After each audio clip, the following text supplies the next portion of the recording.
In June 2020, at the height of the COVID-19 pandemic, I traveled to Richmond, Virginia to photograph the Confederate statues on Monument Avenue. 2 days before I arrived, protesters had toppled Jefferson Davis from his pedestal. The grassy circle surrounding the Robert E. Lee Monument had become a stage for a range of emotions, from rage to celebration. There was music and dance, and an image of George Floyd, whose death at the hands of the police was the catalyst for protests across the country, was projected in the evening onto the Lee pedestal, now covered in a jubilant and profane kaleidoscope of graffiti.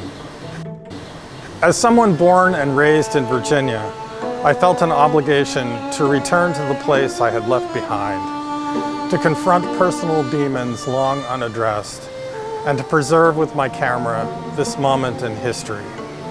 What I witnessed was the remarkable political and aesthetic transformation of these bugaboos of the Civil War, now defrocked and desecrated.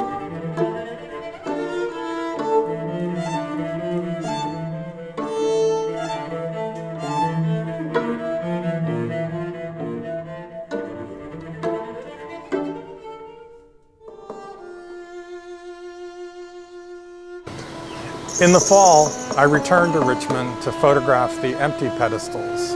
The statues had all been removed, except for Robert E. Lee, who remained aloft, his fate awaiting a final court decision.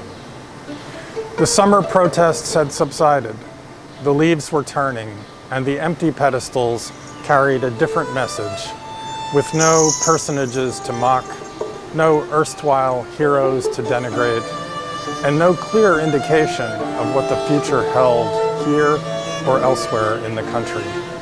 At the corner of Monument Avenue and Arthur Ashe Boulevard, Stonewall Jackson's classical plinth was splattered with paint like a Jackson Pollock. A few blocks to the south, the headquarters of the United Daughters of the Confederacy, the organization responsible for many of the monuments erected in town squares throughout the South, stood silent like a marble tomb.